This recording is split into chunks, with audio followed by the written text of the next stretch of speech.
May mga estudyante dyan. Mga anak. Yan. Ngayon, March 30 na, 2010. Ang crew on board natin ay 16. Tapos, ito ay sakop pa rin ng Caribbean Island. Itong Castries St. Lucie. Yan. Tapos, banda rito, maraming telepono. Malapit lang ang tawagan, kaya lang wala nang tumatawag dahil nakatawag na sila, tapos na silang tumawag. Yan. Itong lugar na to, overnight na naman tayo sa lugar na to. Yan. Ito naman makikita nyo, welcome to St. Lucia.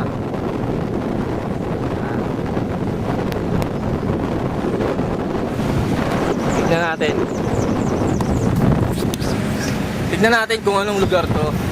Ito pala yung Customs Office. Yan.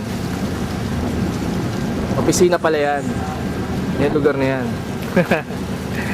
Ayun yung mga katrabaho ko.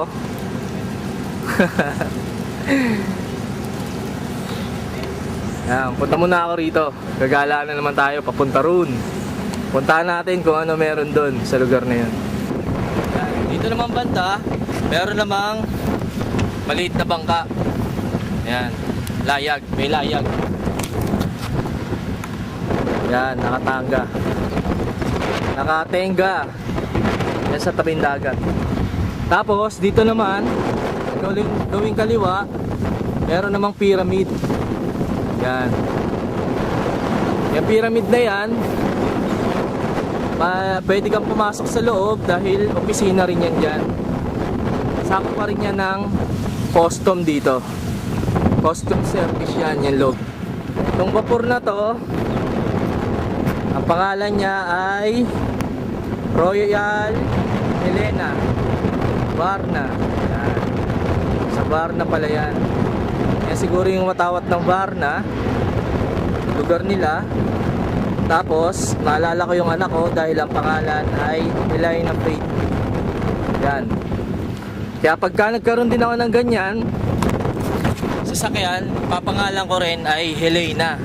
O kaya yung sasakyan ko, kahit kotse, papangalan ko doon ay Helena Faith. O kaya, pagka nagkaroon ako ng tricycle o jeep, yun ang ipapangalan ko. Pagka nagkaroon ako ng sasakyan. Yan. Dito tayo sa loob ng custom ngayon. Tapos nakakita ako ng telepono. Itong telepono na to, masyadong high-tech.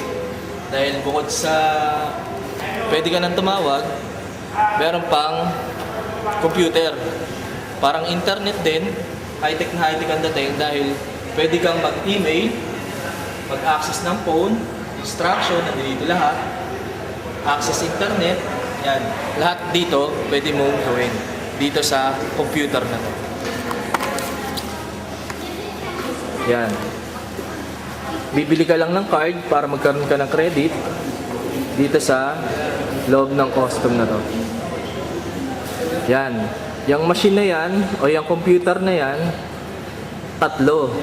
Tapos kung gusto mong gumamit yan, yung sinasabi ko, high speed internet access here, yan, ay dito ka pupunta. Dito ang bilihan ng email cards. Yan, dyan sa loob na yan. Dito sa itong sinasabi kong pyramid na tinuro ko kanina, yan na yun, nandito na tayo sa loob. Yung pyramid na pala yan, ay yan pala yung Alliance Francis. Meron dyan internet cafe, cafeteria, French press, tsaka French TV, exhibitions. Yan. Yung loob na yan. Kaya, pupuntahan natin yung loob, titignan natin, alamin natin kung anong itsura. Yan. Ito na yung loob. Andito na tayo ngayon sa loob ng Diamond. Ayan. Dito ang internet. Pwede kang mag-internet dyan. Tapos, dito naman, pwede kang magbasa-basa. Yan, pwedeng pumasok, pwedeng gumalaw ng mga babasahin dito, pwede mong gamitin, pwede kang umupo, pwede ka ring manood kung gusto mo. Pwede yan. Dito lang sa mga seaman ang pwedeng gumamit nitong mga gamit na to. Tapos dito, sa taas, yan, meron din sa taas. Pero, hindi na tayo aakyat dyan dahil papasyal na tayo. Pupunta na tayo roon. Alamin natin kung ano naman meron doon. Birds in there. They built for packages. See them? Made in coconut? You put them in everything. How much is that? You got some for 10 US, some for 20 US. $14 US. 10, 20. Ah, sana isa? Yeah. Yan, ito daw ay gawa sa coconut. Meron din ito sa atin pero hindi nila naiisip na, kumbaga hindi na nila nagagawa na tulad nito para ibenta. Pwede rin pala magbenta ng ganito para sa mga tourists. Okay, thank you. Ayun, susundan natin yung lalaki na Pranse. Yan yung Pransing lalaki, kaya lang nakatalikod na. Yan daw yung pinaka, kumbaga isa sa mga kilalang tao dun sa France na may impluwensyang tao. Kinuwento sa akin nung nurse na yun daw taong yun ay napaka humble. Kahit gaano siya kayaman, parang simpleng-simple sa kanya makisalamuha sa iba't ibang tao. Yun yung tinuro ko, na binidyo ko, kaya lang hindi na nakita yung mukha dahil nakatalikod na. Pero yun yung sinabi sa akin ng nurse na napakayaman daw ng tao. Dito tayo ngayon, naglilibot dahil pupunta tayo ng city. Ito yung hospital nila siguro dahil may nakalagay World Health Day. Yan, yan sa loob na yan. Hospital siguro.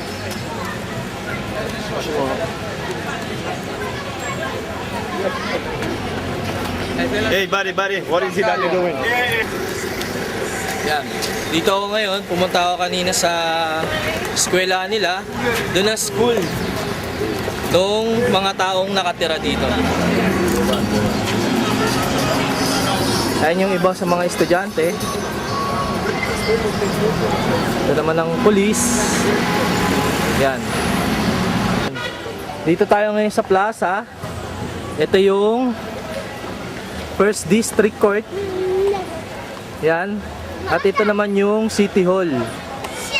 Yan yung flag nila. Yan. Malapit lang sa eskwelahan. Kasi yung mga tao rito, puro estudyante. Yan. Tulad yan. Hello boy, how are you? How doing? You're going home right now? Finish your schoolwork? Okay. Yan. Merong monumento rito. Itong monumento na to ay kilala. Kilala nila. Ito si Charles Eugene Gabriel de la Croix. Ito yung French Navy. Yung colonist, sa colonist. Ito ay minister.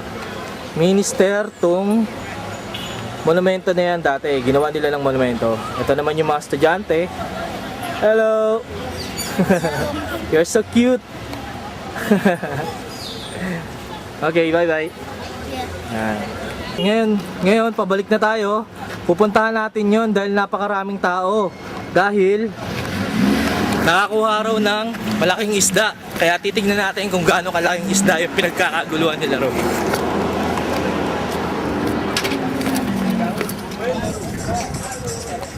Yan.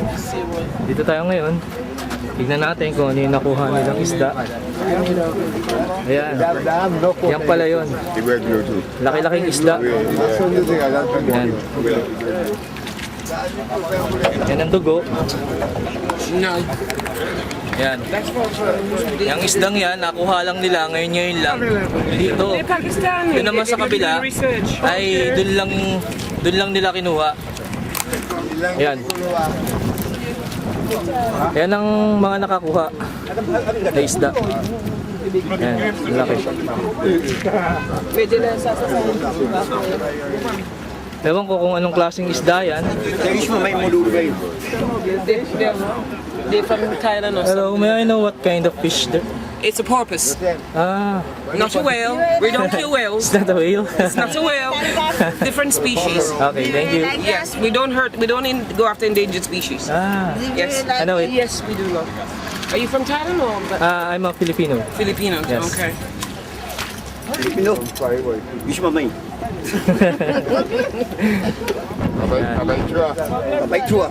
Yan yung mga fishermen na nakakuha nitong malaking isda na yan. Yan. At ito naman yung mga No, Mr. Rabut. yan. Bali, yung mga tao rito, ito yung isa sa mga kabuhayan nila, yung manghuli ng isda. Kaya swerte ka pagka halimbawa nakakuha ka ng maraming isda, ay patok ka rito. Dahil ito yung mga bangka nila, yan, tuwing umaga, tuwing tanghali, tuwing gabi, nangunguha sila ng isda. Yan. Yan yung mga nakuha nila. Kaya pinagkakaguluhan nila ngayon. Yung isda na yan. Tingnan natin. Kulit. Person body din di bay. Person body no sabi person body. Wala. Ngayon, chachap-chapin nila yan para benta na sa palengke. Dahil malapit lang yung wet market dito para maging pera na yung nahuli nilang malaking isda na yan. Dahil kinakain naman daw yan. Tsaka malaki daw ang kita. Dahil ito lang ang ito, papakita ko ha. Ayan, dahil ito yung Department of Fisheries. Yan. Kaya maraming taong nangingisda dito sa lugar na to. Hello.